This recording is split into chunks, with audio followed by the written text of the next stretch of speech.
2,000 years later.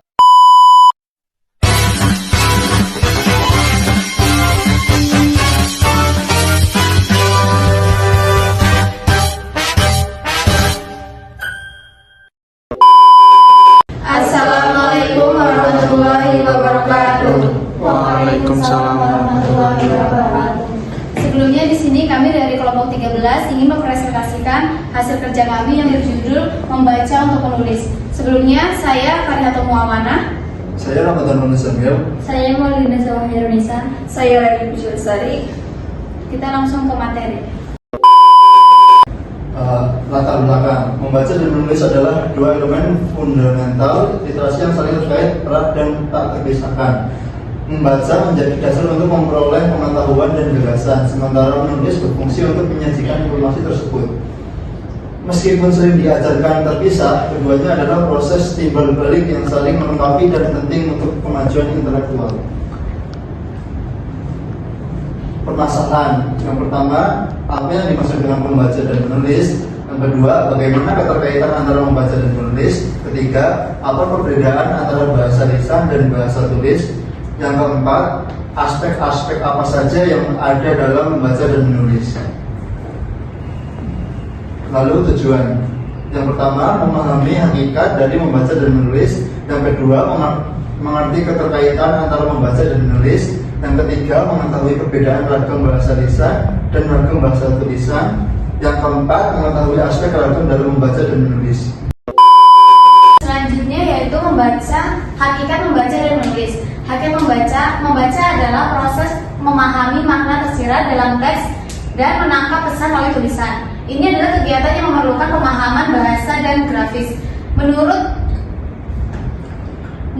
Volcker 1983 menyatakan bahwa membaca adalah satu bentuk komunikasi antara pembaca dan penulis yang melibatkan bahasa tulis. Yang kedua itu hakikat menulis. Menulis adalah keterampilan berbahasa untuk menuangkan atau mempresentasikan ide, informasi, emosi, dan pesan melalui simbol-simbol grafis dan struktur bahasa. Ini juga merupakan aktivitas krusial dalam pendidikan. Menurut Rusiana 1998, menulis adalah kemampuan untuk menggunakan struktur bahasa secara tertulis guna menyampaikan ide atau pesan. Selanjutnya yaitu hubungan antara membaca dan menulis. Membaca itu bersifat reseptif, menulis bersifat produktif. Yang kedua, menulis menyampaikan ide, membaca memahami ide. Yang ketiga, penulis biasanya membaca sebelum menulis. Membaca menjadi langkah awal bagi seorang penulis untuk mendapatkan ide dan referensi. Yang keempat, pembaca sering mencatat saat membaca. Proses membaca seringkali melibatkan pembuatan catatan, diagram, ringkasan, atau komentar. Yang kelima, kita menulis berdasarkan apa yang kita baca dan membaca berdasarkan apa yang kita tulis. Ini menunjukkan siklus saling ketergantungan antara kedua keterampilan tersebut. Selanjutnya yaitu perbedaan bahasa lisan dan tulis. Ciri-ciri bahasa lisan langsung terjadi saat itu juga antara pembicara dan lawan bicara. Tidak terikat ejaan bahasa Indonesia, tidak efektif, menggunakan kalimat yang pendek. Dalam berkomunikasi, seringkali pembicara mengatakan atau berbicara hal yang sudah diketahui maksudnya. Kalimat sering terputus dan tidak lengkap. Kalimat situasional atau makna tergantung pada situasi pembicaraan. Contohnya yaitu berita dari surat kabar, dongeng, pidato, atau acara formal. Perbedaan bahasa lisan dan tulisan. Ciri-ciri bahasa tulisan. Tidak memerlukan kehadiran orang lain. Unsur gramatikal dinyatakan secara lengkap. Tidak terikat ruang dan waktu. Dipengaruhi oleh tanda baca atau ejaan. Contohnya, berita di surat kabar, karya ilmiah seperti skripsi atau jurnal, dan buku pelajaran. Selanjutnya ada perbedaan bahasa lisan dan tulisan. Yang pertama, bahasa lisan didukung oleh isyarat yang bersifat paralinguistik. Yang kedua, bahasa tulis mampu informasi terlepas dari ruang dan waktu. Yang ketiga, bahasa tulis dapat mengubah pesan dari bentuk lisan menjadi visual sehingga kata-kata bisa lepas dari konteks aslinya. Yang keempat, struktur sintaksis pada bahasa lisan cenderung lebih longgar dibandingkan dengan bahasa tulis.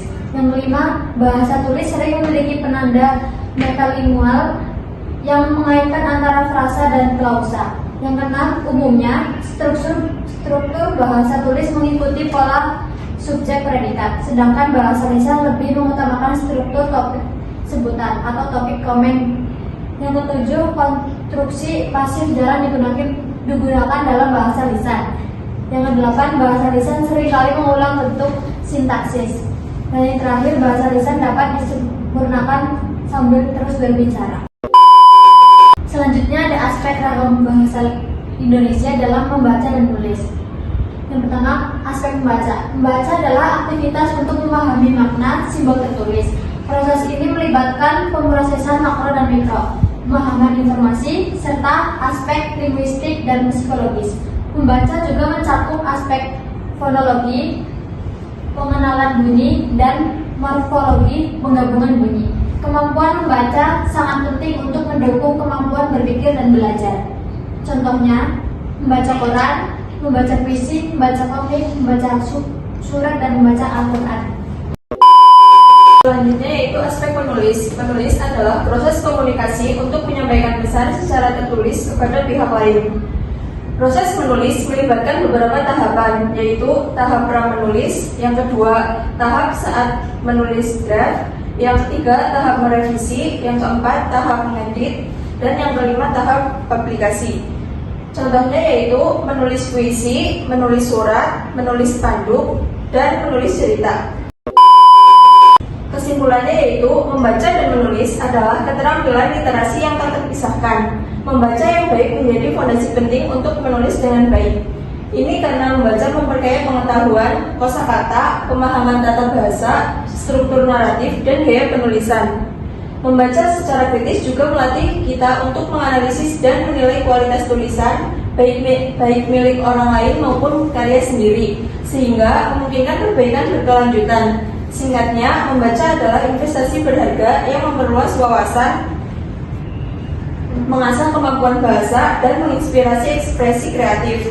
Mengabaikan peran membaca dalam proses menulis sama dengan mengesampingkan salah satu alat paling ampuh untuk meningkatkan kualitas tulisan. Sarannya yaitu untuk individu menjadikan membaca sebagai prioritas atau luaskan genre bacaan, membaca secara aktif dan kritis atau catat ide penting, perhatikan teknik penulis. Penulis respon terhadap bacaan dan mengamati aspek teknis penulisan. Dan untuk pendidikan dan lembaga pendidikan, menggabungkan membaca dan menulis dalam kurikulum, mengajarkan pembacaan kritis, menunjukkan proses membaca yang mendukung menulis, dan menyediakan beragam sumber bacaan. Dan yang untuk orang tua dan komunitas, menciptakan lingkungan yang mendukung literasi, mengajak berdiskusi tentang bacaan, dan menunjang kegiatan literasi di masyarakat. Sampai sini ada yang ingin ditanyakan? 2,000 years later. Sebelumnya izin memperkenalkan diri, nama saya Sabila Syifa. Izin bertanya, mengapa penting memahami konteks, sudut pandang, dan ide pokok dari setiap bacaan yang dijadikan referensi? Terima kasih. Sebelumnya izin memperkenalkan diri, nama saya Rosalinda Putri. Izin bertanya, bagaimana Anda menghindari plagiarisme dalam menulis ketika mengolah informasi dari hasil membaca berbagai sumber? Memperkenalkan diri, nama saya Mina Darajatun Alawiyah dari kelas 2 MJFD. Apa tantangan utama yang Anda hadapi ketika membaca untuk menulis? Bagaimana strategi Anda untuk mengatasinya? 2,000 years later. Izin menjawab dari pertanyaan Mbak Sabila. Memahami konteks dan sudut pandang penulis membantu kita menginterpretasikan teks secara akurat dan menghindari penyalahartian. Ide pokok merupakan inti dari bacaan yang harus diolah dengan baik agar bisa mendukung tesis tulisan kita. Kesalahpahaman dalam menangkap maksud penulis dapat menyebabkan misrepresentasi sumber yang bisa melemahkan kualitas akademik tulisan. Yang selanjutnya izin menjawab pertanyaan dari Rosa. Bagaimana Anda menghindari plagiarisme dalam penulisan ketika mengolah informasi dari hasil membaca berbagai sumber? Jawabannya adalah plagiarisme dapat dihindari dengan mencatat sumber bacaan sejak awal, menuliskan ulang ide dengan bahasa sendiri, parafrase, serta mencantumkan sitasi yang benar sesuai gaya penulisan akademik. Selain itu, penggunaan software plagiarisme checker dapat menjadi alat bantu utama. Terima kasih. Izin menjawab dari pertanyaan Mbak Mina. Tantangan umum meliputi kesulitan memahami istilah akademik, kebosanan saat membaca panjang, dan lupa mencatat poin penting. Strategi mengatasinya termasuk membuat catatan ringkasan saat membaca, menggunakan kamus akademik, membaca secara bertahap dengan istirahat, serta berdiskusi dengan teman atau dosen untuk klarifikasi pemahaman. Terima kasih. Mungkin hanya dapat yang dapat kami sampaikan. Kurang dan lebihnya kami mohon maaf. Wassalamualaikum warahmatullahi wabarakatuh. Waalaikumsalam warahmatullahi wabarakatuh.